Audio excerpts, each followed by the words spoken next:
حضرت عثمان غنی رضی اللہ تعالیٰ عنہ فرماتے ہیں کہ حضرت عمر فاروق رضی اللہ تعالیٰ عنہ کا دور مبارک تھا۔ دوپہر تھی اور گرمی بہت زیادہ تھی، لوگ اپنے اپنے گھروں میں آرام کر رہے تھے۔ مجھے کسی مجبوری کے لیے اپنے گھر کی چھت پہ جانا پڑا تو میں نے دیکھا کہ ایک شخص بوڑھا اونٹوں کو ہانکتا ہوا آ رہا ہے۔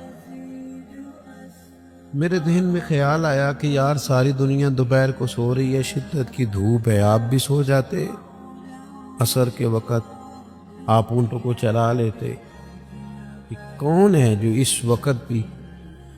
کہتے میں کچھ دیر رک گیا، لیکن جیسے ہی وہ میرے قریب آئے، وہ کوئی عام آدمی تو نہیں، وہ تو حضرت عمر فاروق ہے رضی اللہ تعالی۔ آپ فرماتے ہیں کہ میں جھٹ سے سیڑھیوں سے نیچے اترا اور میں نے جناب عمر سے عرض کی کہ حضور اس وقت آپ؟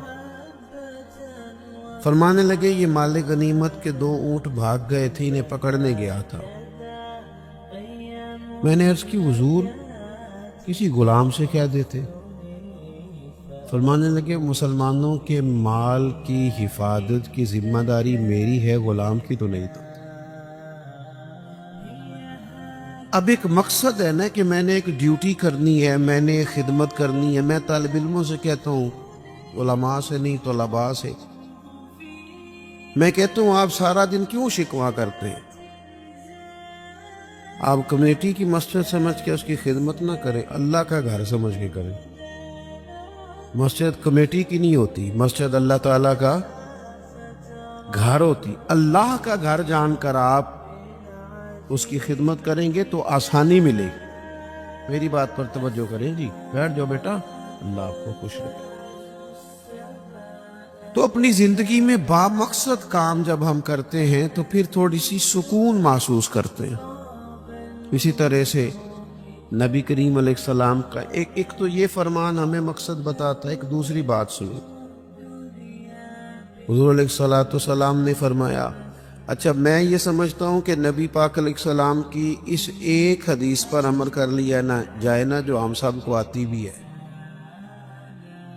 تو سارے ملک میں سکون ہو جائے، سارے گھروں میں قرار آ جائے، سارے خاندانوں میں خوبصورتی آ جائے۔ حضور علیہ السلام نے فرمایا تم میں سے کوئی اس وقت تک مومن نہیں ہو سکتا جب تک اپنے بھائی کے لیے بھی وہی پسند نہ کرے جو اپنے لیے پسند کرتا ہے۔ آتی ہے نا سب کو حدیث پاک؟ ہاں نہ تو کرو نا، چلو جس کو نہیں بھی آتی تھی اس نے ابھی سن تو لی ہے۔ حضور نے فرمایا تم میں سے کوئی اتنی دیر تک مومن ہو سکتا جب تک وہ جو اپنے لیے پسند کرتا ہے وہی اپنے بھائی کے لیے بھی۔ حدیث ہے نا، آپ نے سنی ہوئی ہے نا، ایسے ہی ہے، ایسا ہوتا بھی ہے کہ ہم جو اپنے لیے پسند کرتے ہیں وہی بھائی کے لیے بھی کرتے ہیں، ہوتا ہے ایسے۔ ہم پتہ کیا کرتے ہیں، دکان پہ کپڑے خریدنے جائیں نا تو کہتے ہیں یار کوئی کپڑے دکھا سوٹ سلوانا، تو 2-4 جوڑے خود لے لیے، پھر اسی انہوں عقید ہے ان کو دین دوان والے بھی وکھا، وہ کڑے ہوندے نا جڑے پان والے نہیں ہوندے۔ ایسی بات ہی ہے نا، اب جو دینے ہیں وہ بھی، یعنی وہ بڑا نیکی کر رہا ہے، امیر آدمی اپنے نوکر کو کپڑے دے رہا ہے، کہتا ہے یہ بالکل ٹھیک ہے، میں نے بس 2 دفعہ ہی پہنا ہے، نیا بالکل۔ وہ بھائی نواں ہوندا تو نہیں سی دینا، بالکل ٹھیک ہوتا تو دیتا۔ ہم کیا کرتے ہیں، ہم ماحول اس طرح کا ہم نے بنا لیا ہے کہ اپنی ذات، اپنے بچے، اپنا گھر، اپنا ادارہ اس میں بند ہو جاتے ہیں۔ ایک سوچ جو امت کی سوچ ہے، جو قومی اور عالمی سوچ ہے، اس سوچ کے مطابق ہم کوئی کام نہیں کرتے جب تک کہ ہم حضور کے اس مقدس فرمان پر نہیں غور کرتے کہ جو میں نے اپنے لیے پسند کرنا ہے وہی اپنے۔ تو مجھے بتائیے جب یہ سوچ ہوگی تو کوئی بندہ ملاوٹ والی چیز بیچے گا، غلط چیز سیل کرے گا، دنیا کو دھوکہ دے گا؟ لیکن ہم تو غور ہی نہیں کرتے، بس حدیث سن لی، معاملہ ختم ہو گیا۔ آپ دیکھیں امام غزالی فرماتے ہیں نبی پاک علیہ الصلوۃ والسلام کے ساتھ حضور کے غلام تھے، ایک درخت پر محبوب نے اشارہ کیا کہ یہاں سے 2 مسواکیں اتاریے، سادی سی بات ہے نا، مسواکیں اتار لی گئیں، خادم اتارنا آیا، اس نے لا کے حضور کی بارگاہ میں پیش کی، ایک مسواک بالکل سیدھی تھی، ایک تھوڑی ٹیڑھی تھی۔ مسواک تھوڑی ٹیڑھی بھی ہو تو دانتوں پر چلنے سے انکار تو نہیں نہ کرتی، نہ کوئی دانت صاف کرنے میں کوئی حرج ہوتا ہے، تھوڑی سی ٹیڑھی تھی، ایک ذرا سیدھی تھی، تو نبی کریم علیہ السلام کی خدمت میں غلام نے دونوں پیش کر دی تو محبوب نے ٹیڑھی مسواک رکھ لی اور سیدھی حضور نے غلام سے فرمایا کہ یہ آپ آج کل تو یہ کام الا ماشاءاللہ مذہبی لوگ بھی نہیں کرتے۔ میں ایک جگہ دینی مدرسوں کے اہتمام کرنے والے جو لوگ تھے ان کی میٹنگ تھی، تو وہاں ایک صاحب نے بڑا تقویٰ بیان کیا، کہنے لگا میں نے کبھی مدرسے کی روٹی نہیں کھائی، حالانکہ مدرسے کا محتمم ہوں، میں نے نہیں کبھی چکھی، اتنا پرہیزگار ہوں۔ بعد میں میری باری آئی تو میں نے کہا جی میرا خیال ہے کہ آپ وہی روٹی کھایا کریں جو مدرسے میں پکتی ہے، آپ تقویٰ بدل دیں، آپ کو پتا تو بیچارے بچے کھاتے کیا ہیں،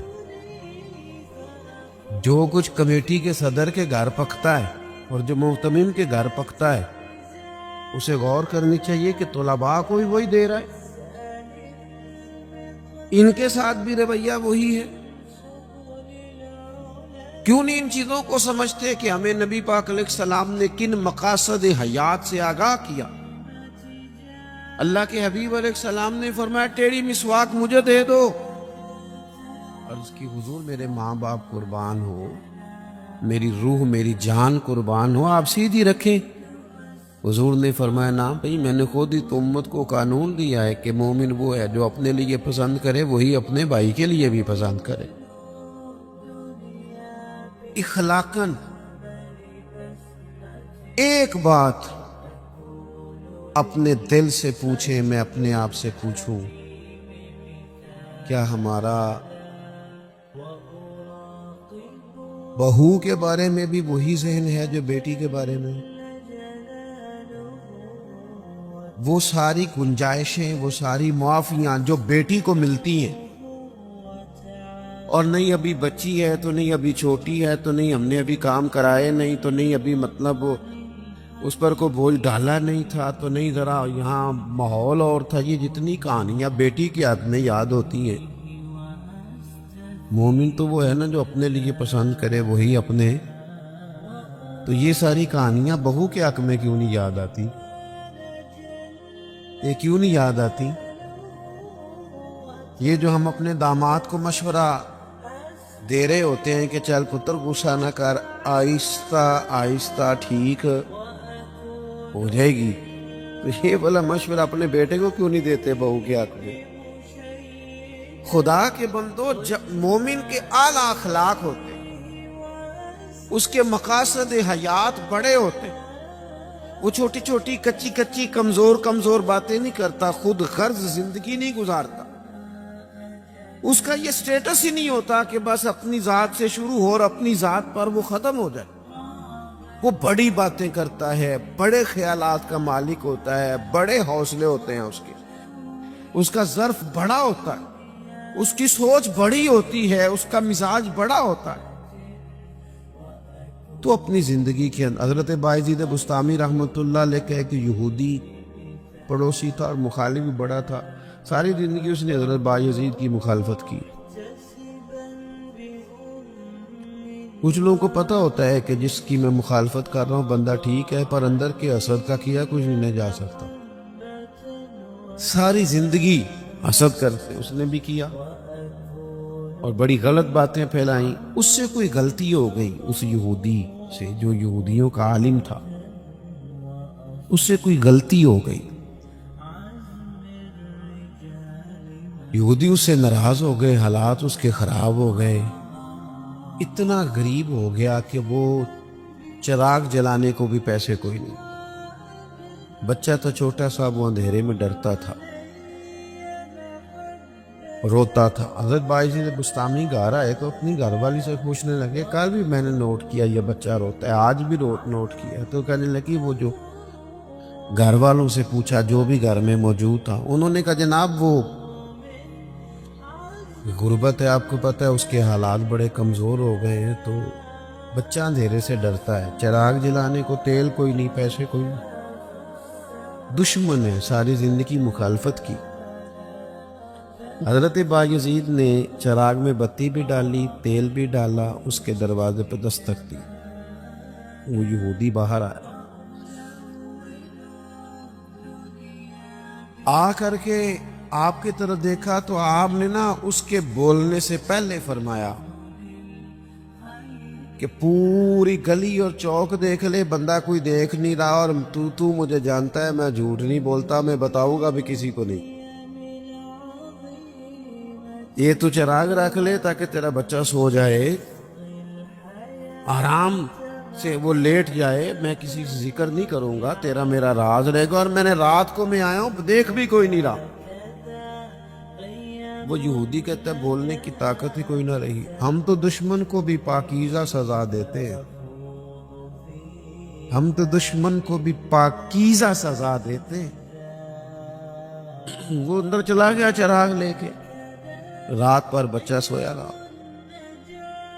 دوسرا دن پھر ہوا، شام تھوڑی سی گہری ہوئی، لوگ اپنے اپنے گھروں میں سوئے، بچہ ڈرتا تھا اندھیرے سے۔ حضرت بایزید نے پھر چراغ میں تیل ڈالا، بتی ڈالی، دروازے پہ دستک دی۔ جب وہ باہر آیا تو فرمانے لگے، تو دیکھ رہا ہے کہ کوئی بندہ موجود نہیں، اور تجھے پتہ ہے میں جھوٹ بھی نہیں بولتا، کسی کو بتاؤں گا نہیں، یا یہ لے جا تیرا بچہ سو جائے۔ اس نے مخالفت کی ہے ساری زندگی، اس کو دے دیا، اس کا بچہ سو گیا۔ تیسرا دن پھر ہوا، وہی وقت، وہی انداز، وہی باتیں، دستک دے کے کہا کوئی شخص نہیں دیکھ رہا، چراغ لے لے، بتاؤں گا بھی کسی کو نہیں، اور تجھے پتہ ہے میں جھوٹ نہیں بولتا۔ وہ چراغ آپ بڑھا کے دروازہ بند کرنے لگے تھے کہ وہ یہودی زور زور سے چلایا، کہنے لگا باہر آؤ بھی سارے مسلمانوں، نکلو بھی یہودیوں سارے باہر۔ لوگ سارے باہر گلیوں میں آ گئے، کہنے لگے یہ بایزید بستامی ہے، میں نے ساری زندگی جھوٹے الزامات لگائے، آج جب میری حالت یہ ہے کہ میرے اپنوں سے مجھے کوئی پوچھنے نہیں آتا، اس شخص سے میرے بچے کا رونا نہیں دیکھا گیا، یہ تڑپ گیا ہے کہ کسی کا بچہ کیوں روئے، یہ روز مجھے چراغ جلا کے دے جاتا ہے، گھر میں میرے روشنی ہو جاتی ہے، بچہ میرا سو جاتا ہے، پر میں ساری رات نہیں سوتا۔ میں آج تم سب کو گواہ بنا کے کہتا ہوں، جو میں نے ان کے بارے میں زندگی بھر کہا وہ سارا غلط تھا، اور یہ بھی تمہیں بتاتا ہوں کہ پہلے دین اسلام سنا تھا، 3 دن ہو گئے میں دین کو دیکھ رہا ہوں، پہلے سنا تھا میں دیکھ رہا ہوں۔ کہنے لگا میں تم سب کو گواہ بنا کے کہتا ہوں کہ بایزید بھی سچے ہیں، بایزید کا دین بھی سچا ہے، اور جس رسول کا یہ کلمہ پڑھتے ہیں وہ رسول بھی سچے ہیں۔ اس نے کلمہ پڑھا اور مسلمان ہو گیا۔ ہمارا یہ حال ہے کہ سگا بھائی کہتا ہے کہ مجھے کارنر والا پلاٹ چاہیے، وہ پھر ساری باتیں یاد آ جاتی ہیں اس کو، کہتا ہے کارنر والا چاہیے چونکہ کام تو پہلا میں لگا سا، کمائی تو پہلے میں نے کی تھی، لہذا چھوٹا بھائی جو ہے وہ تو دیر سے آیا تھا تو اس کا تو حق ہی نہیں بنتا وہ پیچھے جائے، اور کارنر والا پلاٹ یہ زیادہ دیر نہیں لگے گی، 20-25 سال گزریں گے۔ اس طرح آپ والد کو پریشان کریں، اس طرح آپ کے بچے آپ کو کریں گے، خدا نہ کرے، وہ بھی کہیں گے ابا یہ کارنر والا میرا ہے، تو کدھر سے آ گیا۔ تو حضور نے ہمیں اعلیٰ مقاصد، اعلیٰ اخلاق، اعلیٰ کردار، بڑی باتیں کرنے کا، ہمارے پاس بڑی کہانیاں ہوتی ہیں پر ساری اپنے حق میں، بڑے دلائل ہوتے ہیں پر سارے اپنے حق میں، بڑی باتیں آتی ہیں پر ساری ہمارے ایک بزرگ کہا کرتے تھے، میں ایسے بیوقوفوں کو جانتا ہوں جو کوئی چیز بھی پھینکے نا تو اپنے گھر میں ہی پھینکتے ہیں، حالانکہ بولے بھلے بیوقوف اپنے گھر میں پھینکے۔ تھوڑی سی نا خود غرضی کی چادر اتاری جائے، بڑی سوچیں پیدا کی جائیں، بڑے مقاصد پیدا کیے جائیں، تھوڑا سا نا بندہ کسی کے لیے بھی کبھی دعا کرے، کبھی اس کی آرزو ہو کہ کسی اور کے حق میں بھی وہ خیر کا جملہ کہے۔ حضرت مولا علی شیر خدا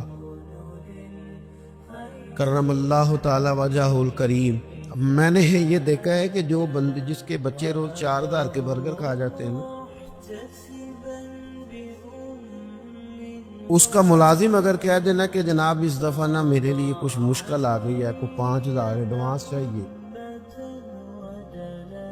تو جس کے گھر میں روز بچے کھانا پکنے کے باوجود 4,000 کا فاسٹ فوڈ کھاتے ہیں، وہ ملازم سے کہہ رہا ہوتا ہے، تو خرچے کیوں نہیں کٹ کرتا؟ اپنی طاقت کے مطابق خرچ کر۔ دوسروں کو نصیحت کرنا آسان ہے، لیکن کیا مسئلہ ہے کہ ہم اپنے بچوں کے حق میں جتنی آسانیاں چاہتے ہیں وہ دوسروں کے بچے نہیں، دوسروں کی اولاد نہیں۔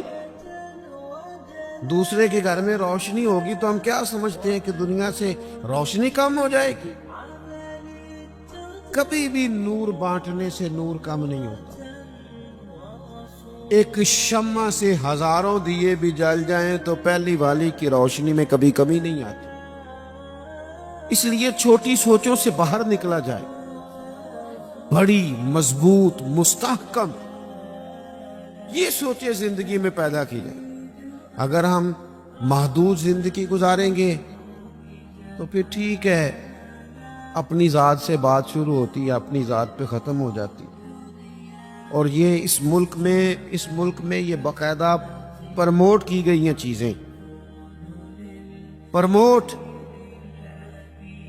جب تک کوئی میرے ساتھ چل رہا ہے تب تک وہ بالکل ٹھیک ہے، اور جس دن میرے ساتھ نہیں اس دن کوئی نہیں سمجھ آ رہی آپ کو میری بات۔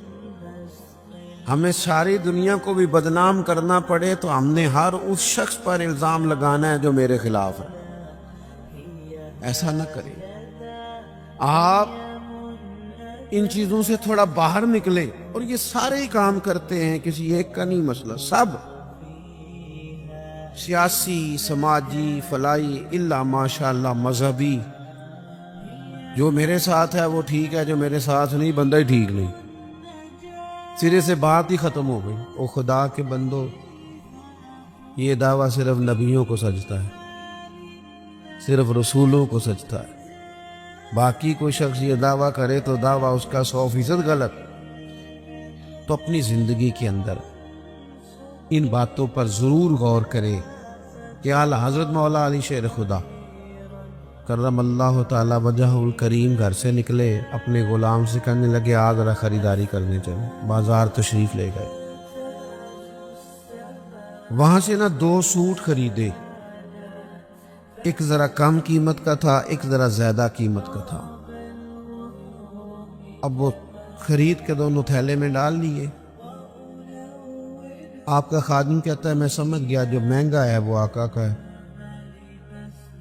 اور جو سستا ہے وہ غلام کا ہے۔ کہتے لے کے واپس آئے، وہ چوک آ گیا، وہ جگہ آ گئی جہاں سے حضرت مولا علی نے اپنے کاشانہ نور پہ جانا تھا اور میں نے اپنے گھر جانا تھا۔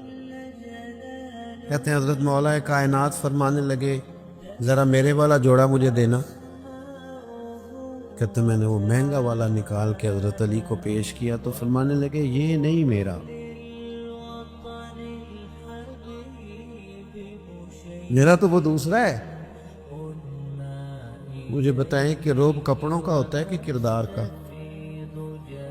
بولیے۔ 10 لاکھ کا جوتا اور 20 لاکھ کا جوڑا ہو، 1.5 کروڑ کی پجارو ہو، اور جناب 20 کروڑ کا گھر ہو، پر پیسے ہو کرپشن کے، تو لوگ کوٹھی کے دروازے پہ کھڑے ہو کے کہہ دیتے ہیں غلط مال ہے اس کے پاس، بندہ ٹھیک نہیں، جوتے ٹوٹے ہوئے ہوں، کرسی اور میز پرانا ہو، چھوٹا سا افسر ہو، لیکن دیانتدار ہو تو بڑے بڑے مالدار بھی دروازے پہ کھڑے ہو کے کہتے ہیں یار بندہ بڑا کھرا ہے، نہ پیسے پکڑتا ہے نہ کسی کی سفارش مانتا ہے۔ ہمارے شہر میں حاجی ابو داؤد محمد صادق صاحب رحمۃ اللہ علیہ بزرگ تھے، تو میں نے بڑی پجاروں سے اترنے والا پیر بھی نا بڑی پجاروں سے ملنے آیا، وہ پہلے چین والی گھڑی اتارتا تھا، پھر اپنی داڑھی دیکھتا تھا، رمنا لیول تو حاجی صاحب سادے سے بندے۔ تو بات سمجھ میں آتی تھی کہ روب کپڑوں کا نہیں ہوتا، روب تو کردار کا ہوتا ہے۔ اگر کردار مضبوط ہے تو کپڑے سادے بھی ہوں تو گزارا ہو جاتا ہے، لیکن کردار کچھ بھی نہ ہو، لوگ پیسوں کے زور پر، دولت کے زور پر، مال کے زور پر، بلکہ بعض لوگ تو ایسے ہیں جو خوش آمدیوں کے زور پر، اپنے دائیں بائیں ادھر ادھر جو ان کے وظیفہ خار، نمک خار، خوش آمد پسند ہے، ان کے زور پر اپنے آپ کو منوانا چاہتے ہیں۔ کردار اصل ہے، کردار حسن ہے، کردار رعنائی ہے۔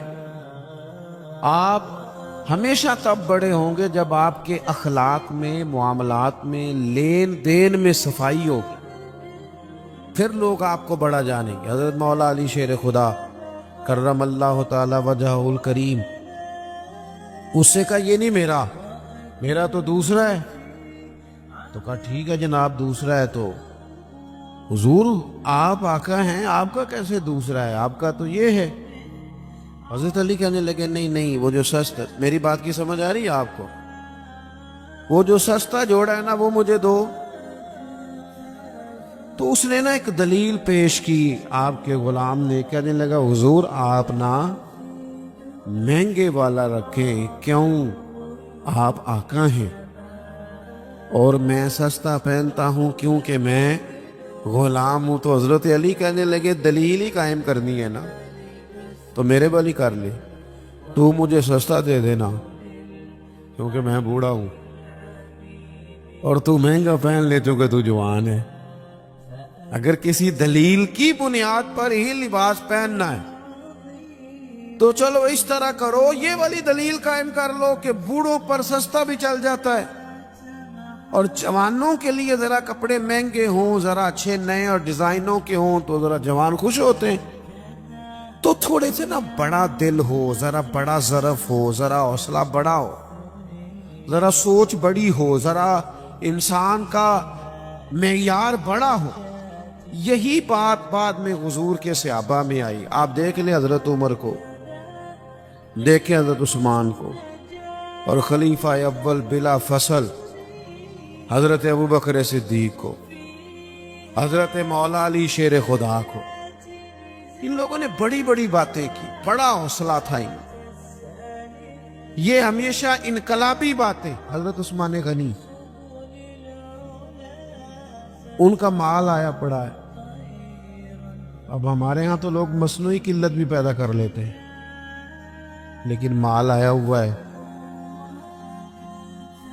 قلت کے قحط کے دن ہیں۔ آ کے تاجروں نے کہا حضرت عثمان غنی سے کہ آپ جتنے کا خریدا ہے نا ہم تحقیق بھی نہیں کرتے، ڈبل لے لیں، ہمیں دے دیں۔ حضرت عثمان کہنے لگے مجھے زیادہ نفع ملتا ہے۔ انہوں نے کہا 3 گنا لے لیں، کہنے لگے زیادہ ملتا ہے۔ 4 گنا لے لیں، فرمایا زیادہ ملتا ہے، کہنے لگے اس سے زیادہ ہم نہیں دے سکتے۔ وہ بندہ بتائیں جو زیادہ دیتا ہے۔ حضرت عثمان غنی کہنے لگے مجھے تو 700 گنا کی امید ہے۔ جناب کس طرح؟ تو حضرت عثمان نے مسجد میں اعلان کروایا یا کسی ذریعے سے لوگوں تک پیغام پہنچایا کہ جو غریب گندم نہیں نہ خرید سکتا وہ آ کے لے جائے، آ کے لے جائے نا۔ فرمایا مجھے رب کی بارگاہ سے 700 گنا کی امید۔ تو بڑا دل ہو، بڑا حوصلہ ہو۔ بس بات ختم کرنے لگا ہوں۔ حضور کی جو اولاد پاک ہے اس کا بھی یہی مزاج، زندگی بھر سخاوتیں، لوگوں پر محبتیں، ان لوگوں کا درگزر، ان لوگوں کا اپنے لیے نہیں، انہوں نے جب بھی سوچا نبی کریم کی ساری امت کے لیے سوچا۔ حضرت امام حسن رضی اللہ تعالیٰ عنہ فرماتے ہیں میری والدہ سیدہ طیبہ طاہرہ حضرت فاطمہ الزہرا رضی اللہ تعالیٰ عنہ تو جب دعا مانگتی تھی تب بھی حضور کی ساری امت کے لیے مانگتی تھی۔ ان کی دعاؤں میں بھی بڑے دل کے ساتھ، بڑے حوصلوں کے ساتھ، بڑا اعزاز کے ساتھ بیٹھے رہتے امام حسین۔ بڑی شانیں تھی، سب کچھ تھا، لیکن انہوں نے گھر چھوڑا، قبیلہ چھوڑا، اس لیے کہ دین کی وہ بنیادیں جن کو کمزور کرنے کی کوشش کی جا رہی تھی وہ کہیں کمزور ہو نہ جائے، وہ آگے بڑھے۔ 1,00,000 دینار آیا حضرت امام حسین کے پاس سویرے۔ کتنا؟ چلو آپس گل کرنے ہیں، آپس ₹1,00,000 کول ہوئے تے مسیتے دینے پہ جاندے، کنے دے دینے لکھی؟ آپس دی گل نہیں ڈرسدے کسی کنے مسئلہ چلیں بڑا کوئی زور لگائے گا تو 5,000 دے دے گا، 5,000۔ اور ذرا کبھی کسی جگہ پہ کمزوری آئے نا کوئی مالی طور پہ تو سب سے پہلے لوگ وہ پیسے بند کرتے ہیں جو مسجد جاتے ہیں یا کسی غریب کی طرف جاتے ہیں، کہتے ہیں ہاتھ تانگ ہے۔ سب سے پہلے 1,00,000 دینار امام حسین کے پاس آیا، زور کے وقت پیسے آئے، عصر سے پہلے پہلے پاک محبوب کے پاک نواسے نے سارے بانٹ دیے، سارے۔ شہزادے عرض کرنے لگے حضور آپ کا کرتا پرانا ہو گیا تھا، وہ 1-2 دینار رکھ لیتے تو کرتا نیا لے لیتے۔ فرمانے لگے اگر تو پہلے یاد کراتا تو میں سوچتا، یہ نہیں کر رکھ لیتا، تو پہلے یاد کراتا تو میں غور کرتا۔ میرے عزیز تھوڑا سا نا دل بڑا کرے۔ ہم نے اپنے بچوں کو سکھایا کہ گھر دا سوچ، کچھ اپنے گھر دا سوچ، ان سے کبھی کبھی یہ بھی کہا کرو بیٹا ملت کا سوچ، مذہب کا سوچ، وطن کا سوچ، قبیلے کا سوچ، بڑا دل کر، بڑی بات کر۔ ہمارے جوان اتنے باصلاحیت ہیں، اللہ کے فضل سے اتنے باصلاحیت ہیں کہ ایک بچہ پورے علاقے کو سنبھال سکتا ہے، لیکن ان کو بڑا دل نہیں ملتا، بڑا حوصلہ نہیں ملتا، بڑی تھپکی نہیں ملتی، پشت پناہی بڑی نہیں ملتی۔ وہ بیچارے محدود ہو کے رہ جاتے ہیں، محدود ہو کے کہ بس ٹھیک ہے گھر چل گیا، پیسے 4 آ گئے، کوٹی چھوٹی بن گئی تو چھٹی۔ بھئی یہ کام تو غیر مسلم بھی کر لیتا ہے، یہ تو ساری دنیا کر رہے۔ جوانوں تھوڑا بڑا دل۔ اقبال کہتے ہیں ان کے بیٹے نے خط لکھا نا کہ ابا جی حالات کچھ خراب ہو گئے تو کوئی قرضہ لے لوں تھوڑا سا کسی سے، تو اقبال کہنے لگے دیار عشق میں اپنا مقام پیدا کر،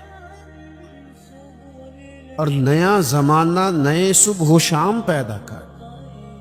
اور پھر فرمانے لگے میرا طریق امیری نہیں فقیری ہے، خود ہی نہ بیچ غریبی میں نام پیدا کر۔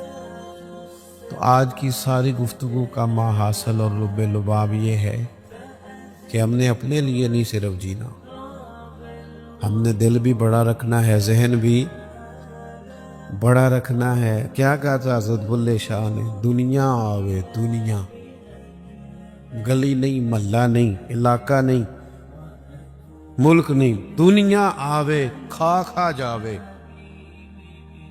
راضی ہووے بلا۔ دنیا آوے تے کھا جاوے تے راضی ہووے، اس طرح کا ذوق بنائیں، پھر دیکھیں لطف کتنا آتا ہے۔ پھر میں دعا کرتا ہوں جن احباب نے اتنی خوبصورت محفل سجائے، ماشاءاللہ اتنے سارے لوگ آئے، آج چھٹی بھی نہیں ہے، پھر بھی دوپہر کے وقت میں اللہ تعالیٰ آپ کو بہترین صلہ عطا فرمائے اور ہماری حاضری کو مالک اپنی بارگاہ میں قبول